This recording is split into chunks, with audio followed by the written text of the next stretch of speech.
DP का mock test लेकर आए हैं आप सभी लोगों के समक्ष, जिसमें 30 प्रश्न आप सभी लोगों से हम पूछेंगे और 30 प्रश्नों के जवाब आप सभी लोगों को देना है और आपको अपना उत्तर की जांच भी करना है। उसके बाद आपको कमेंट बॉक्स में अपना स्कोर बताना है कि 30 में आप कितने नंबर लेकर आ रहे हैं। ठीक है, देखिए टेस्ट से ही पता चलता है कि आपकी तैयारी कैसी है।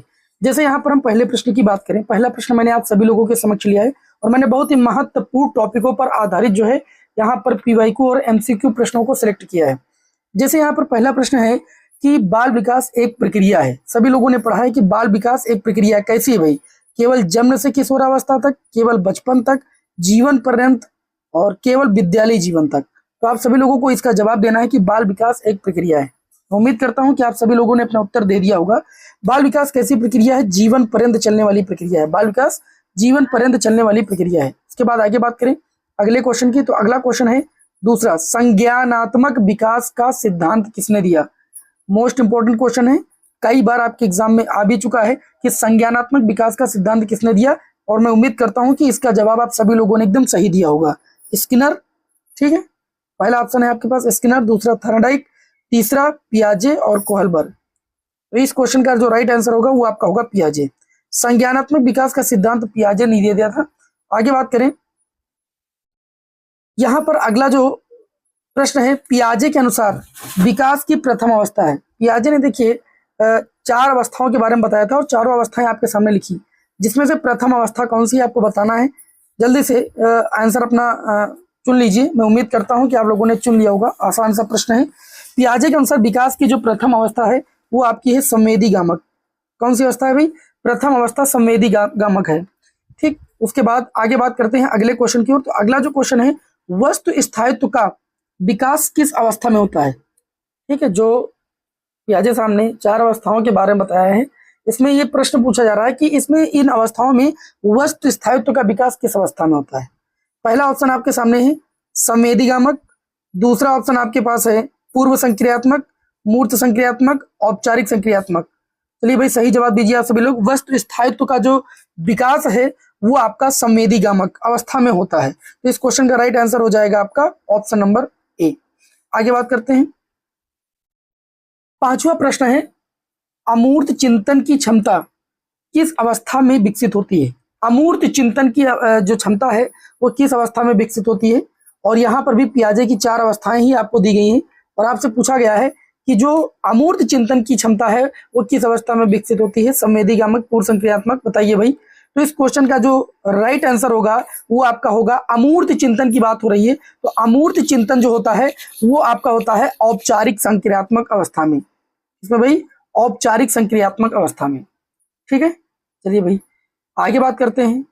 ZPD अवधारणा किसने दी?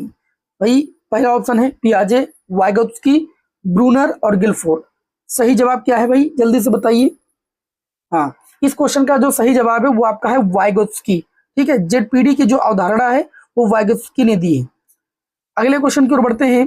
ठीक है, इसके फोल्डिंग का संबंध किससे? Very very most important question. ये मैं उम्मीद करता हूं कि आप लोगों ने अपने उत्तर का चुनाव कर लिया होगा। इस प्रश्न का राइट आंसर है आपका वाइगोत्स्की। ठीक है, यहाँ पर देखिए आप सभी लोगों को रिवीजन कराया जा रहा है और आप सभी लोग अपना जो है इसी आधार पर अपना स्कोर भी चेक कर सकते हैं और आप पता लगा सकते हैं कि आपकी तैयारी कितनी अच्छी है। सीखना सर्वाधिक प्रभावी होता है, बताइए भाई। शिक्षक व्याख्यान दे तब, छात्र सक्रिय हो, परीक्षा हो, गृह कार्य। तो मैं आपको बता दूं कि सीखना सर्वाधिक प्रभावी कब होगा? जब छात्र सक्रिय होगा। छात्र क्या होगा? सक्रिय होगा। सॉरी, इस क्वेश्चन का जो राइट आंसर हो जाएगा वो ऑप्शन नंबर बी हो जाएगा।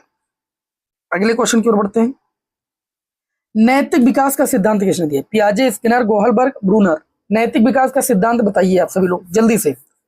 नैतिक विकास का सिद्धांत जो है कोहलबर्ग ने दिया। इस क्वेश्चन का राइट आंसर हो जाएगा ऑप्शन नंबर सी। अगला क्वेश्चन है, कोहलबर्ग के अनुसार नैतिक विकास के स्तर हैं कितने? भाई आप लोगों को कमेंट करके जल्दी बताना है, 2, 3, 4, 5 बताइए। कोहलबर्ग के अनुसार नैतिक विकास के कितने स्तर हैं? तो कोहलबर्ग के अनुसार नैतिक विकास के जो स्तरों की संख्या है वो आपके 3 है। कौन कौन से 3? पूर्व परंपरागत स्तर जो कि 4 से 10 वर्ष के लिए होता है, पारंपरिक स्तर जो कि 10 से 13 वर्ष के लिए होता है, और उत्तर परंपरागत स्तर जो होता है वो आपका 13 से ऊपर की आयु के लिए होता है। ठीक है, तो कोहलबर्ग के अनुसार नैतिक विकास के स्तर कितने हैं? 3 है। प्रयास एवं त्रुटि का सिद्धांत किसने दिया? ठीक है, प्रयास एवं त्रुटि का सिद्धांत किसने दिया, जल्दी बताइए भाई, सभी लोगों को पता है, स्किनर, पावलोव, थॉर्नडाइक, ब्रूनर। इस क्वेश्चन का जो राइट आंसर हो जाएगा वो आपका हो जाएगा थॉर्नडाइक। प्रयास एवं त्रुटि का सिद्धांत जो है वो थॉर्नडाइक ने दिया था। तो थॉर्नडाइक ने किस पर प्रयोग किया था? बिल्ली पर। थॉर्नडाइक के प्रमुख नियम, अच्छा बात करें तो थॉर्नडाइक ने मुख्य नियम और गौड़ नियम, है ना, दो प्रकार के नियम दिए। मुख्य नियम कितने हैं भाई? 3 नियम है, सभी लोगों को पता है। और गौड़ नियम कितने हैं? 5। जो मुख्य नियम है, मुख्य नियम वो आपके 3 है और गौड़ नियम 5 है। यहाँ पर जो 3 नियम आपके हैं, तत्परता का नियम, अभ्यास का नियम, प्रभाव का नियम, यही मुख्य नियम है। जैसे पूछा गया थॉर्नडाइक के प्रमुख नियम कौन से? उपयुक्त तो सभी। आगे बात करते हैं, अगला क्वेश्चन है शास्त्रीय अनुबंधन सिद्धांत किसने दिया? Skinner, Pavlov, Thorndike, Kohler. बताइए भाई इस क्वेश्चन का राइट आंसर क्या होगा? तो शास्त्रीय अनुबंधन का सिद्धांत जो दिया था वो आपके दिए थे पावलोव ने, जिन्होंने कुत्ते पर प्रयोग किया था, सभी लोगों को पता है। अगला जो क्वेश्चन है वो आपका एक क्रियात्मक अनुबंधन का सिद्धांत। देखिए एक दूसरे से बिल्कुल मिलते जुलते हैं, पावलोव, स्किनर, कोहलबर्ग और ब्रूनर। तो क्रियात्मक अनुबंधन की जब बात की जाएगी तो आ जाएगा आपका जो उत्तर हो जाएगा स्किनर हो जाएगा। इस क्वेश्चन का जो राइट आंसर हो जाएगा स्किनर। 14 क्वेश्चन हो गए। 15वां क्वेश्चन, सकारात्मक पुनर्बलन का उदाहरण है। दंड देना, पुरस्कार देना, डांटना, उपेक्षा करना। तो सकारात्मक पुनर्बलन कब प्राप्त होगा? जब पुरस्कार की बात होगी, बाकी सब नकारात्मक है यहाँ पर। आगे अगर बात करें, शिक्षा का केंद्र होना चाहिए, शिक्षक, पाठ्यक्रम, बालक, परीक्षा। शिक्षा का केंद्र होना चाहिए बालक को केंद्र में रख करके, है ना, बालक को केंद्र में रखा जाता है। करके सीखना सिद्धांत किसका? करके सीखना जो सिद्धांत है वो आपका जॉन डीवी का है। किसका है भाई? जॉन डीवी का। आगे बढ़े भाई अगले क्वेश्चन की ओर। व्यक्तिगत भिन्नता का अर्थ है, व्यक्तिगत भिन्नता, सभी बच्चे समान है, सभी बच्चे की बुद्धि समान है, सभी की बुद्धि समान है, प्रत्येक बच्चा अलग है, कोई अंतर नहीं। व्यक्तिगत का मतलब प्रत्येक बच्चा अलग है। इस क्वेश्चन का राइट आंसर हो जाएगा ऑप्शन नंबर सी। समावेशी शिक्षा का उद्देश्य सभी लोगों को पता है, केवल प्रतिभाशाली बच्चों को पढ़ाना, केवल सामान्य बच्चों को पढ़ाना, सभी बच्चों को पढ़ाना, अलग अलग विद्यालय बनाना। तो समावेशी शिक्षा का मतलब है सभी बच्चों को समान शिक्षा देना, सभी बच्चों को साथ पढ़ाना। आगे बात करते हैं अगले क्वेश्चन की ओर। देखिए विकार, ठीक है, अधिगम संबंधी विकार से क्वेश्चन आपके एग्जाम में आता ही है। यहाँ पर मैंने 3 क्वेश्चन पुटअप किए हैं। जैसे डिस्लेक्सिया किससे संबंधित है? पढ़ने से, लिखने से, गणना करने से, सुनने से। तो आप सभी लोगों को पता है कि डिस्लेक्सिया जो होती है वह जो है आपका पढ़ने संबंधी विकार है। आगे बात करें यहाँ पर डिस्ग्राफिया, ग्राफिया ग्राफ आ रहा है ना, ग्राफ बनाया जाता है लिख करके, तो डिस्ग्राफिया किससे संबंधित है? लिखने संबंधी विकार से। डिसकैलकुलिया, कैलकुलेशन किस में किया जाता है? गणना में। तो इस क्वेश्चन का राइट आंसर हो जाएगा ऑप्शन नंबर सी। तो ये तो सभी को आते होंगे। क्वेश्चन नंबर 23 की ओर बढ़ते हैं। प्रतिभाशाली बालक की आईक्यू सामान्यता कितनी होती है? देखिए एग्जाम में अगर मैक्सिमम देखा जाए तो प्रतिभाशाली बालक की आईक्यू पूछी गई है और मंद बुद्धि, जड़ बुद्धि बालकों की आईक्यू पूछी गई है। यही एग्जाम में हमने देखा ज्यादा बार आया। तो प्रतिभाशाली बालक की अगर आईक्यू की बात करेंगे तो प्रतिभाशाली बालक की जो आईक्यू होती है, ठीक है, वो आपकी कितनी होती है? 140 से अधिक होती है। बहुत ही पॉपुलर क्वेश्चन है। आगे बात करते हैं, बुद्धि लब्धि का सूत्र किसने दिया था? ठीक है, सूत्र की बात हो रही तो जब सूत्र की बात हो, टर्मैन और स्टर्न, बिने, स्किनर। बताइए भाई, तो बुद्धि लब्धि का जो सूत्र दिया था वो स्टर्न ने दिया था। किसने दिया था भाई? स्टर्न ने दिया था। अगले क्वेश्चन की ओर बढ़ते हैं। ये क्वेश्चन नंबर आपका 24 था। क्वेश्चन नंबर 25 की ओर बढ़ते हैं। क्वेश्चन नंबर 25 है कि अधिगम को प्रभावित करने वाला प्रमुख कारक कौन सा है? अधिगम का मतलब सीखना होता है, सभी को पता है, और इसको प्रभावित करने वाला प्रमुख कारक कौन सा है? प्रेरणा, मौसम, भवन, दूरी। तो भाई जाहिर सी बात है प्रेरणा नहीं होगी, ठीक है, तो दिक्कत होगी। अभी प्रेरणा, ठीक है। आगे बात करते हैं, परिपक्वता का संबंध है वातावरण, जैविक विकास, शिक्षा, संस्कृति।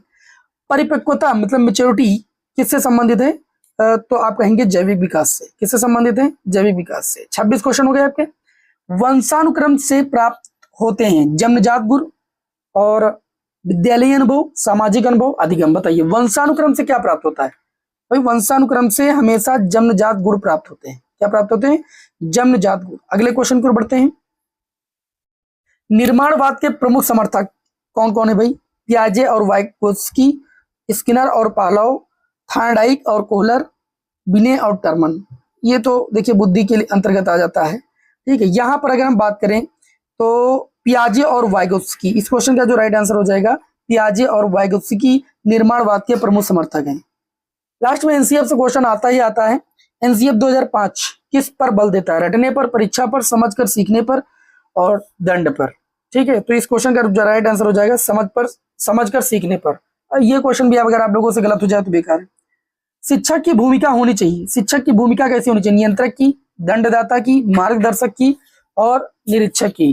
तो अगर बात करें शिक्षक की भूमिका तो मार्गदर्शक के रूप में होती है, जैसा कि आप लोगों को पता है शिक्षक क्या होता है, मार्गदर्शक होता है। तो इस तरीके से आज की क्लास में अगर देखा जाए तो मैंने आप सभी लोगों को 30 महत्वपूर्ण पीवाईक्यू एमसीक्यू को मिक्स करके जो है आप सभी लोगों का मिनी टेस्ट लिया, और मैं उम्मीद करता हूं कि कई सारे विद्यार्थियों के हो सकता है 30 में 30 मार्क्स भी आए हों। ठीक है, तो बढ़िया है, और अगले टेस्ट के लिए आप लोग तैयार रहिए। इसी तरीके से आप लोगों को हम छोटे छोटे मिनी मॉक टेस्ट उपलब्ध करा रहे हैं, तो आप सभी लोग इनको देखते रहिए और अपने एग्जाम की तैयारी बेस्ट से बेस्ट करते रहिए।